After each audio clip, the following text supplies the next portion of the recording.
Hey, beautifuls, this is KJ, and today I'm going to be starting my chapter by chapter review on Bat Eater and the other names for Cora Zing.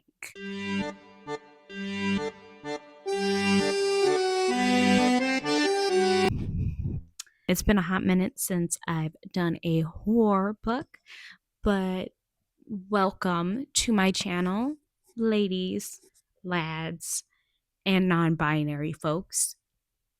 This is a space that welcomes everybody. Yes, I'm in the same hoodie as the video that I was talking about, Alchemize, about, because I actually just filmed that video. But anyway, y'all, welcome. Today, we are going to be just doing some, just talking about chapter 1 and chapter 3 of the Bat Eater. But I am super excited. So let's get into it. So the quick summary is that there is a lady in her 20s named Cora Zing, and she has a half sister named Delilah, and they're both waiting for the late train in New York City, and they're having a conversation about the pandemic affecting their ability to find jobs. And Delilah confesses that she wants to try modeling in China. And so Delilah has been, for the past few months or so since the pandemic become a thing, Delilah is very like, oh, I'm gonna do some modeling and maybe I can make an extra buck or so. And on top of that, Delilah is like super confident. So it's like, it wasn't like entirely like, yeah, Delilah's super confident. So it worked out, it panned out. And so Cora is like, oh, okay. She's like, I'm hearing that again.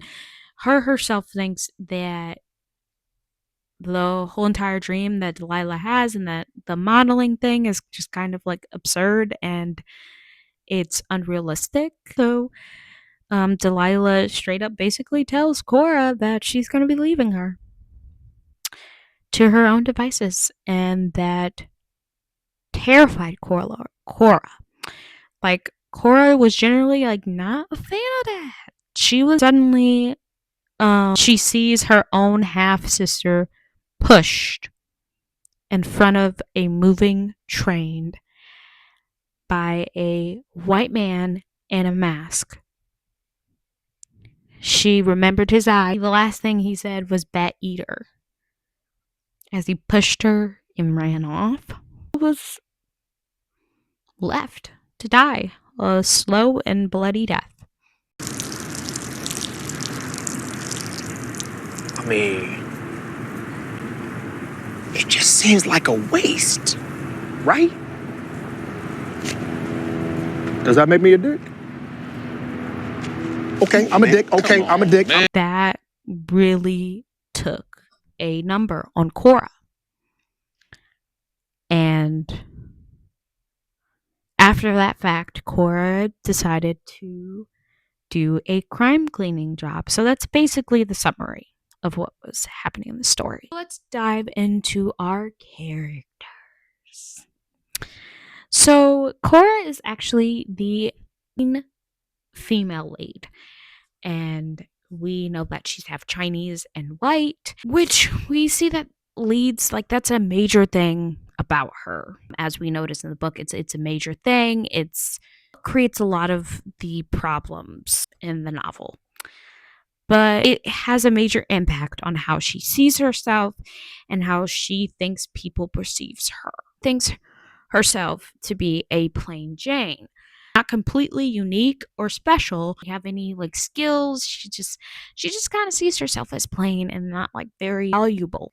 That word was hard coming out. She's constantly comparing herself to Delilah throughout the book. That makes me feel like there's some hidden jealousy going on, maybe.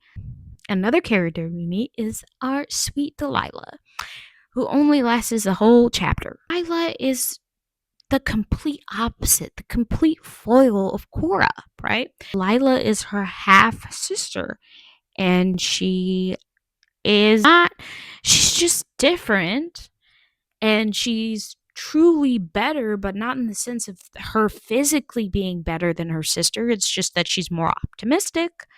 She is more confident. She's opinionated, which is a huge thing that I again want to dive into a little bit later in this commentary slash book review. Jesus, I almost dropped the book again. I have a pattern of dropping books at 3:30 a.m. I have neighbors under me. Ah! Anyway, I think the reason why Cora has so much of a kind of like a general jealousy of her half sister is because her half sister is actually Chinese. She's well, not actually. Oh my god, that's the wrong word. She is fully Chinese. Makes Cora feels like she gets it all. She has her family. She's fully Chinese.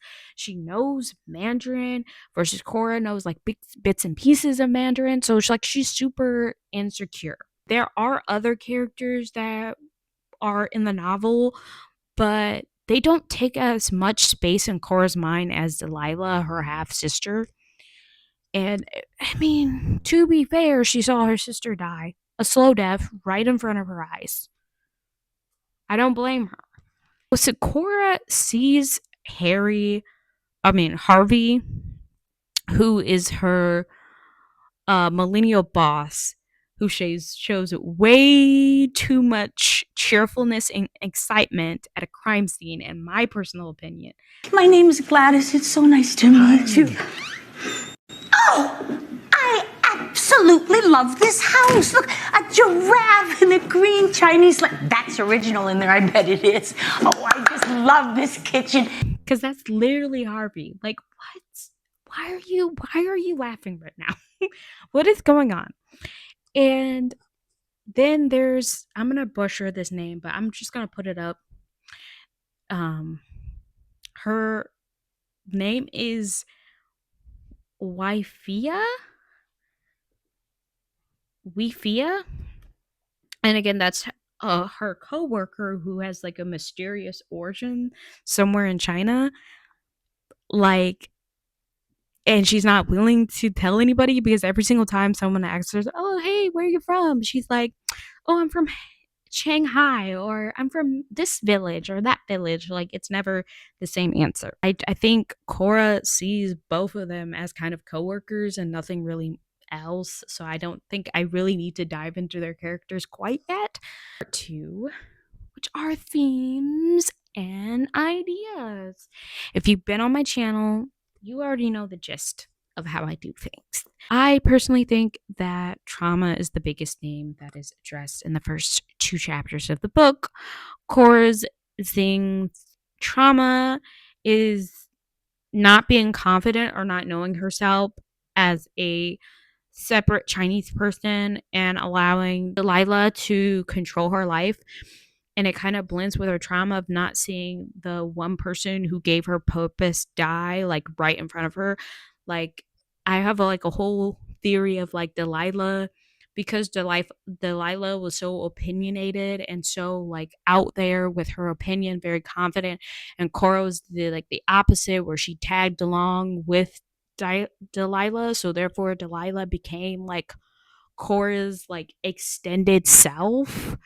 Um and so her confusing her inability to make a life for herself and make a personality for herself with Delilah's death, um it leads to her like, or even Delilah saying that she wants to live her life and go back to China. That's why she was utterly upset with Delilah, because she's like, me, I am nothing without you. Kind of like a toxic like ex where you're like trying to run away from them and they're like, baby, I love you. I'm nothing without you. Yeah, it's kind of like that, but in a less like toxic way, and a less like Cora's not purposely doing this, but that's just my whole theory. And I go into an example where I say Delilah in the first scene of the book with Cora is at the station and is telling Cora that we'll catch the train, and Cora admits to herself that if Delilah wasn't there, she would have just walked. she would have walked to work, but didn't dare to say anything because Delilah would be like, "Girl, no, we're getting on that train." Another example of where Delilah breaks the news of going back to China to leave with her family, and Cora is upset and shocked and says that it feels like a knife slipping between her ribs, end quote, like on page 15, and that Delilah isn't inviting her to go with her. Like, it literally offended her. She was like, "How dare you? How dare you?" Okay. Earlier in the chapter, she blames Delilah for having dreams, that she thinks this is all Delilah's fault, like the pandemic and everything, and her state of being unemployed or having trouble with getting a job, but wouldn't say it out loud because that's another one of her thoughts that nobody wants to hear, is quoted in the book. A little bit her own fault as well for not having her own dreams. Again, another quote from the book. If there's anything Cora actually wants besides existing comfortably, she would have known what to study in college, would have not had to chase after Delilah. All of that was a quote on page 10. So her inability to create her own personality, be independent, and be opinionated, she gravitated on Delilah because Delilah had all of those characteristics. And she was a plain Jane, just didn't really want to admit it. Well, she does straight up admit it, but probably once upon a time she didn't entirely admit it. There's like a whole thing where I want to talk about the writing and the style, which I am utterly falling in love with, guys. I want to say, although this book is written in third person, the tone of the novel makes it feel like a diary, and we are stuck in Cora's feelings and thoughts. It's dark and almost pessimistic, which fits well with Cora's constant belittling of herself. The last thing we are given anything other than humor, other than only thing that we are given other than the dark humor, a tone is humor, where Harvey is interacting with Cora, joking about rotting flesh falling into other people's apartments through their vents, which is is stumped out by Cora, like by Cora's like matter of fact answers and stuff like that. And then I want to get into world building.